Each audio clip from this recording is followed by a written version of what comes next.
Selection लेना है तो भाई डेली ही मॉक लगाने ही पड़ेंगे। 35 से 40 दिन रह गए, तो उसमें हम किस तरीके से तैयारी करें ग्रुप डी की, जिससे कि हमारा 35 से 40 दिन में हमारा ग्रुप डी क्लियर हो जाए। हेलो नमस्कार दोस्तों, आप सभी का स्वागत है एक और नई वीडियो में। तो दोस्तों, आप सभी की डिमांड के अनुसार आज हम लेके आए हैं ग्रुप डी की तैयारी कैसे करें। तो दोस्तों, अब जैसा कि आप सभी को पता है, जुलाई में ग्रुप डी के पेपर शुरू होने वाले हैं और अभी इस समय एनटीपीसी के भी एग्जाम डेट आ गई है, जो जून से शुरू हुए पेपर, आप सभी को पता है। उसके बाद जो ग्रुप डी के ही पेपर होंगे। काफ़ी भाई हाई स्कूल से भी तैयारी कर रहे हैं, जिनको कुछ नहीं पता है रेलवे के बारे में या फिर किसी भी तैयारी करने के बारे में, तो उनके काफ़ी वीडियो में कमेंट आ रहे थे। तो इसलिए हमने आज आप सभी के लिए एक डेडिकेटेड वीडियो बनाई है ग्रुप डी के लिए। तो चलो दोस्तों, शुरू करते हैं इसमें कि किस तरीके से सिलेबस होना चाहिए, क्या क्या सावधानियां बरतनी चाहिए, क्या करना चाहिए, क्या नहीं करना चाहिए, सब कुछ बताएंगे आपको। तो इस वीडियो को एंड तक जरूर देखना दोस्तों। चलो तो शुरू करते हैं।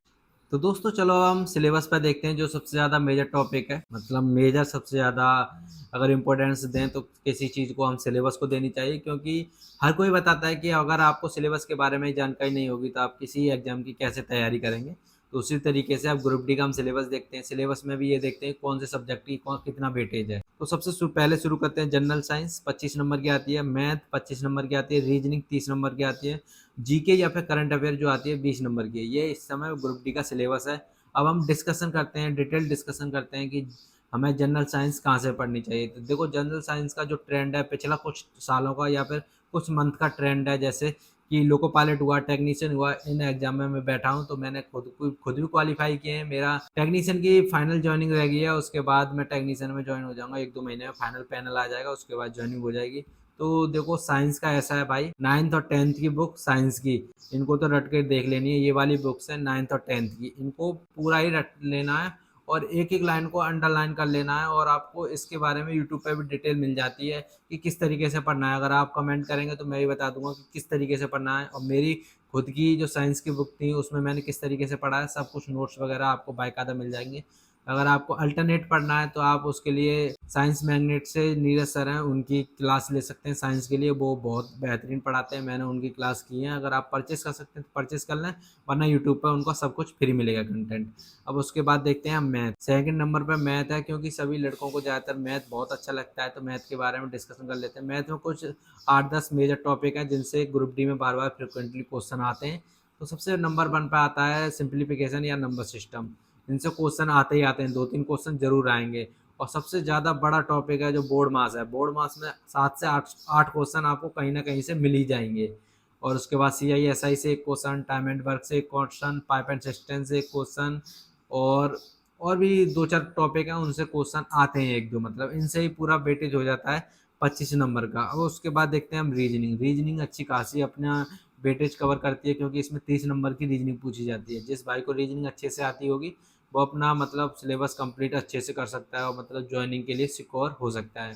ज्वाइनिंग में देखो भाई, रीजनिंग के लिए तो मैं कुछ खास नहीं बता सकता, क्योंकि मैंने भी 1-2 क्लास की हैं अभी तक, और जिसके नोट्स बनाए, जैसे कैलेंडर हो गया, क्लॉक हो गया, इनके अभी तक मैंने 1-2 क्लास ही ली है, वरना मैंने आज तक रीजनिंग का कोई सिलेबस कंप्लीट ही नहीं किया है। क्योंकि रीजनिंग यार अपनी तर्क शक्ति के ऊपर होती है कि हमारे ब्रेन में कितनी क्षमता है रीजनिंग की, मतलब कैसे सॉल्व कर सकते हैं। तो इसके लिए मैंने आज तक कोई भी मतलब कंप्लीट नहीं की है रीजनिंग के लिए क्लासें वगैरह, मगर हाँ कुछ क्लासें की हैं। तो आप सभी भी यूट्यूब से देख सकते हैं कि रीजनिंग की कौन कौन सी क्लास करनी चाहिए, या फिर आप मुझे बताएं, बोलें कि आप ही बता दो सर कौन कौन सी, मतलब भैया आप ही बता दो कि कौन कौन से टॉपिक में से क्वेश्चन ज़्यादा आते हैं, तो मैं आपके लिए बता सकता हूँ एनालिसिस करके। और उसके बाद आ गया हमारा जीके या फिर करंट अफेयर। जीके में देखो ऐसा है भाई, जीके आजकल नहीं पूछ रहा है रेलवे, क्योंकि पिछले कुछ पेपर हुए हैं रेलवे का, जैसे टेक्नीशियन और लोको पायलट, उसमें जीके 1-2 क्वेश्चन पूछे होंगे कहीं से भी।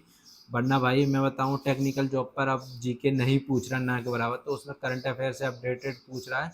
अगर जीके पढ़ना भी है तो आप मॉडर्न इंडिया पढ़ सकते हो, पॉलिटी पढ़ सकते हो, ज्योग्राफी का मैप मैप देख सकते हो कि भारत में अंडमान निकोबार में बैरनदीप कहाँ पर है, वो सक्रिय ज्वालामुखी है तो वो कैसे है, तो उसके बारे में आप देख सकते हो। वो तो मुश्किल से 2-3 घंटे में हर कोई जियोग्राफी का जो टीचर होंगे अच्छे, वो कवर करा देंगे आपको ज्योग्राफी की क्लास। और करंट अफेयर के लिए आपको बता दूं भाई, करंट अफेयर कंपलसरी है पढ़ना, क्योंकि इससे अच्छा खासा वेटेज है करंट अफेयर का। तो आप सभी करंट अफेयर पर तो विशेष ध्यान दें। तो ये हो गया हमारा सिलेबस और डिस्कशन। और आप सभी चाहते हैं भाई कि हमको डेली मतलब टारगेट मिलना चाहिए आपके द्वारा, तो भाई मैं टारगेट भी दे सकता हूँ। अगर आप सभी कमेंट करेंगे और लाइक करेंगे और वीडियो को शेयर करेंगे तो ज़रूर मैं आपको टारगेट भी दूंगा डेली का कि आपको ये करना चाहिए। अब देखो सबसे मेजर टॉपिक आते हैं हम कि हमको कैसे तैयारी करनी चाहिए। 1 डेढ़ महीना रह गया हमारा, मतलब 35 से 40 दिन रह गए, तो उसमें हम किस तरीके से तैयारी करें ग्रुप डी की, जिससे कि हमारा 35 से 40 दिन में हमारा ग्रुप डी क्लियर हो जाए। देखो भाई, सबसे पहले तो आपको बेसिक्स तो कवर करना ही पड़ेगा, जिसमें साइंस हो गई, मैथ होगी और रीजनिंग होगी। ये 3 टॉपिक तो नहीं छोड़ सकते, जिसमें रीजनिंग तो 30 नंबर की वेटेज रखती है, तो उसके लिए तो आपको कवर करना ही पड़ेगा। उसके लिए आप कैसे अपने, अगर आपके 30 40 नंबर आ रहे हैं, 50 नंबर आ रहे हैं, तो इसको किस तरीके से सुधार कर सकते हो। तो सुधार के लिए मैं बता दूं, मॉक लगाया करो। टेक्स्ट बुक या फिर किसी पे भी जाओ, मैं किसी प्लेटफॉर्म को सजेशन नहीं दे रहा, मगर किसी पे भी जाओ आप सभी, तो आप वहाँ के टेस्ट जरूर जाके लगाया करो। टेक्स्ट बुक में क्या मतलब, मॉक लगाने में सब कमियां पता पड़ जाती हैं कि हमारी ये कमियां हैं, और उसके बाद जो भी मॉक लगाओ उसको एनालिसिस जरूर करो। अगर 30 दिन रह गए तो 30 मॉक एटलीस्ट लगाओ पर डे। अगर तुमको सिलेक्शन लेना है तो भाई डेली ही मॉक लगाने ही पड़ेंगे। अगर सिलेक्शन नहीं लेना, टाइम पास करना, मम्मी पापा का पैसा ऐसे ही बर्बाद करना है, तो आप कुछ भी कर सकते हो, उसमें मैं भी कुछ नहीं कर सकता, ना कोई टीचर कुछ कर सकता, ना कोई और कुछ कर सकता, क्योंकि आपको तो ऐसी करनी है भाई, माँ बाप के पैसे उड़ाने हैं, तो आप उड़ा सकते हो कैसे भी। मगर अगर आप सिंसियर हैं और आप चाहते हैं कि मेरे माँ बाप मेहनत करते हैं, तो उस हिसाब से मुझे भी रिजल्ट देना चाहिए, तो उसके लिए आपको एटलीस्ट 30 मॉक तो लगाने ही पड़ेंगे पेपर से पहले तक। चाहे कैसे भी लगाओ, चाहे डेली 2 लगाओ या फिर 1 लगाओ या फिर सप्ते में 3 4 लगाओ, मगर कैसे भी मॉक लगाओ, बिना मॉक के आपका सिलेक्शन नहीं होगा, ये मैं लिख के दे सकता हूँ।